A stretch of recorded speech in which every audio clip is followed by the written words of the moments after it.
A major information leak has just hit Assassin's Creed Hexe. Detailed plot points, the setting, and even an in-game screenshot have surfaced online. Judging by how aggressively Ubisoft is scrubbing these materials and banning the accounts distributing them, the leaked information is completely legitimate.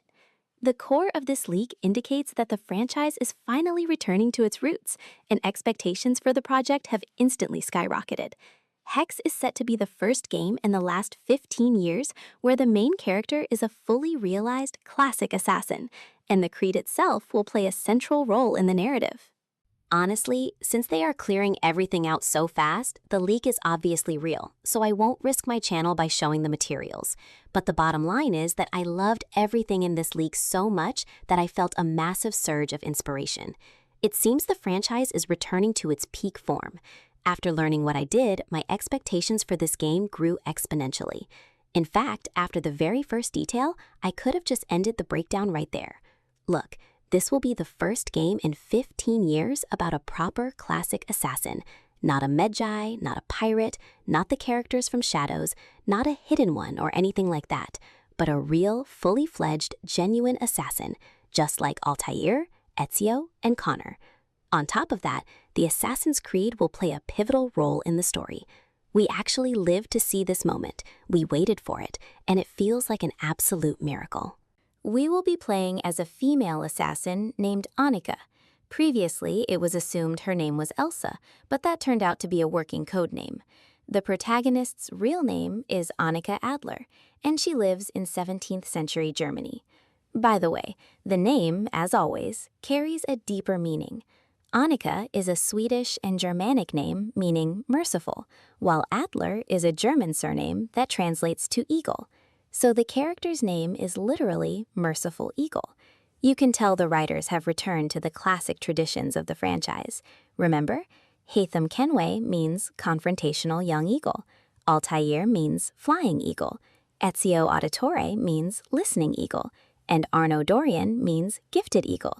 Finally, a merciful eagle is joining our ranks, and this seems to be a very important trait for her character. Since we've brought up names, I should also mention Connor and Edward. They actually break the tradition, as their names describe their life paths instead. Connor's real name is Rutan Hakaton, and if you add his father's surname, Kenway, it all translates to something like, he whose life was torn apart, but whose spirit continued on the warrior's path. Meanwhile, Edward Kenway means guardian of wealth who became a brave warrior. Yes, back in the day, they used to think through the narrative down to such minute details. Overall, the events of Hexe unfold in 17th century Germany during the Holy Roman Empire, right when those horrific witch trials were taking place. What blew me away the most is that the developers decided to make a spiritual successor to the very first Assassin's Creed. A harsh, mature story awaits us, completely drenched in the peak of religious hysteria. And this is evident in everything, starting with the locations. The developers chose the city of Würzburg and its surrounding areas, and this is easily the most fitting assassin setting in history since Syria. A historic European city, perfect for parkour, plus there will be plenty of forests. Many people will probably start complaining again, saying things like, "I'm tired of fields." But that was part of the original concept. A lot of people forget that the first and second games had plenty of areas that were pure nature. The developers wanted to give the player a place to catch their breath away from tight, cramped cities. If you don't remember or haven't played them, it's the perfect time to refresh your memory. Right there in Würzburg in 1626, that infamous witch hunt began, lasting for 5 years. A massive number of women were executed, and even men and children fell victim under the chaos. It was a wave of mass hysteria that wiped out roughly 30% of the city's population. It was an absolute slaughterhouse. If the game shows all of this raw and unfiltered, we will get the darkest, most brutal assassin in history. Honestly, I'm surprised that Ubisoft's management greenlit this setting back in 2022. And after the recent shakeups in the company's leadership, I think they've raised the bar for grit even higher. This isn't the sunny Florence of the Renaissance. This setting is a literal hell on earth. The developers weren't joking when they called this the darkest game in the series, and they deserve massive respect for that boldness. Annika is trying not only to survive this chaos, but also to save people, protect the city, and oppose the Templars. According to insiders, her story will somehow be linked to Claudia Auditore.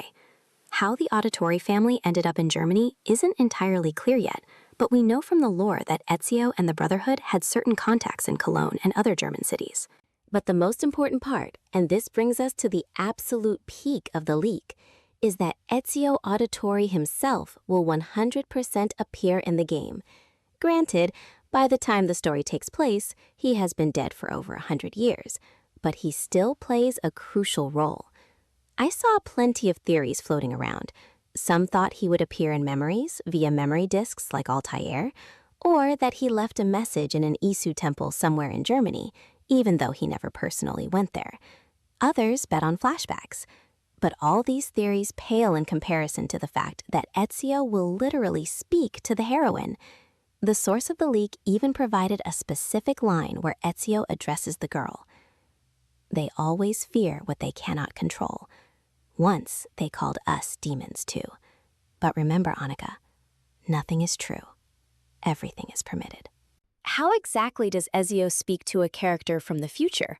Of course, it sounds mysterious, but let's be honest. For Ezio, this is hardly his first conversation with people from another era. He already spoke to Minerva, who died many millennia ago. She calculated various versions of the future, saw Ezio's timeline, and left him a message. Remember in the second game, when the hologram asks to let her check the timeline to make sure it's the right one? And as soon as Minerva realizes everything is correct, and it is indeed Ezio standing before her, she looks directly past him, straight into the screen, at the player. Imagine the goosebumps so many of us had back in our childhood during that moment. It was the absolute pinnacle of storytelling mastery, and I still remember that exact feeling. And in Revelations, there was a direct conversation with Desmond.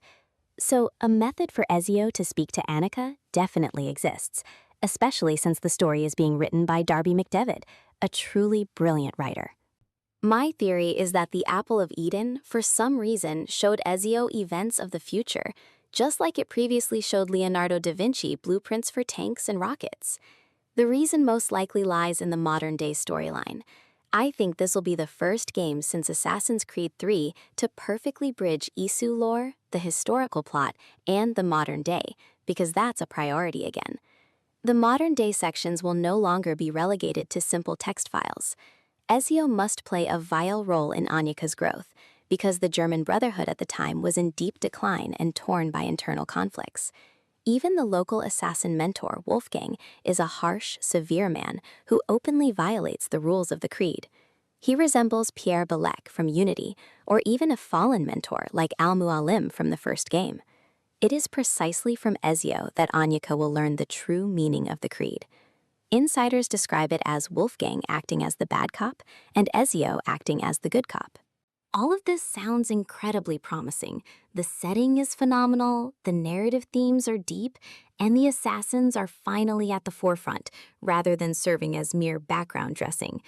At the same time, I completely understand that bringing Ezio back looks like questionable fan service to many, done solely to pander to a nostalgic audience. But after studying these leaks in detail, I've come to the conclusion that this could be the single best plot twist in the entire franchise. You can call me overly optimistic, argue with me, or criticize me, but I see Darby McDevitt's signature style here. All of his stories possess a hidden meta-narrative that reflects vital aspects of the universe and what's happening around it in the community.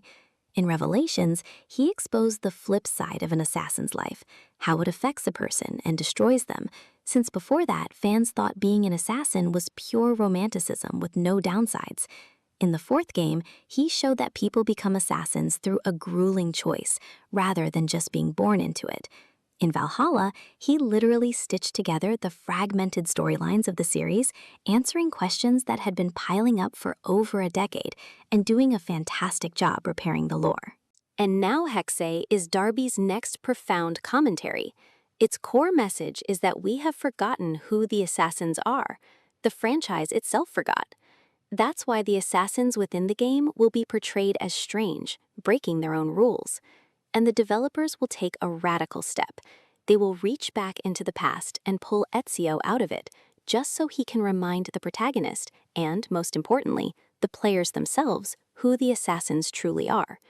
Therefore, the hero's return isn't cheap fan service, it's a narrative necessity for the franchise to remember its roots.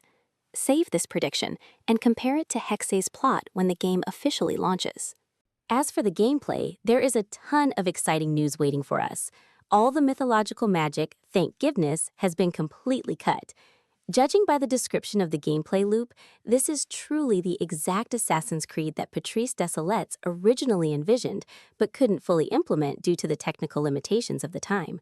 We have a city entirely tailored for parkour, and the parkour system itself has been completely overhauled. The fantasy-style parkour from recent games is a thing of the past. The mechanics have been reworked to be much closer to the classic titles. Now it makes perfect sense why they are developing a remake of the first Assassin's Creed alongside this. Hexe will already have the established technological foundation, so they can just take those tools and apply them. The parkour, by the way, will also include tree running in the forests, and they are promising hunting, tool crafting, and similar elements. But the true breakthrough is a world that completely revolves around social stealth. This promises to feature the best social stealth system not just in the series, but in the entire gaming industry. And this is driven not just by a neat design idea, but by the historical context of the setting itself, which is a perfect match for this mechanic. Everywhere you look, paranoia reigns supreme. A witch hunt is underway. Everyone views each other with suspicion, and guards patrol every single corner. Because of this, absolutely every action you take is noticed by the public. The moment you do something socially unacceptable or suspicious, people react immediately, and civilians will run to call the guards.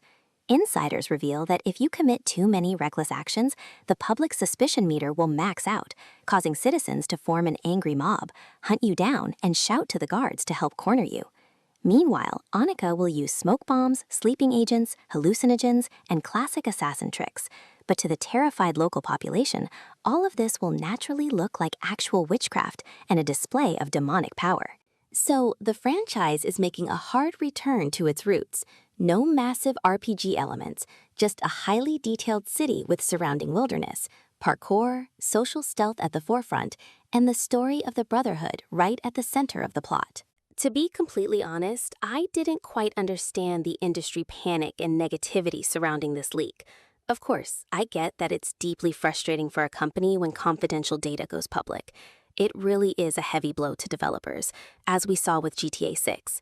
But in the case of Assassin's Creed, it works the exact opposite way.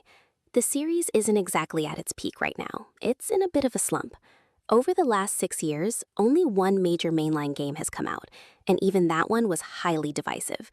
This leak finally gives us a clear perspective.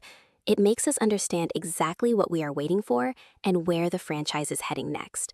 It's a stealth action game again, a game where a deep narrative is critically important, with zero endless grinding. That is phenomenal news. I'll say it again. The era of moving away from bloated RPGs is beautiful. I haven't been this genuinely excited for an Assassin's Creed announcement since 2017. Literally every single gameplay and narrative detail sparks my interest, and that says a lot. Hexe is slated to drop at the end of 2027, and that's incredible because that is exactly when the true assassin will return to us. I'll keep you updated on all subsequent news. The franchise is coming home to its roots, and it's a fantastic feeling. See you soon.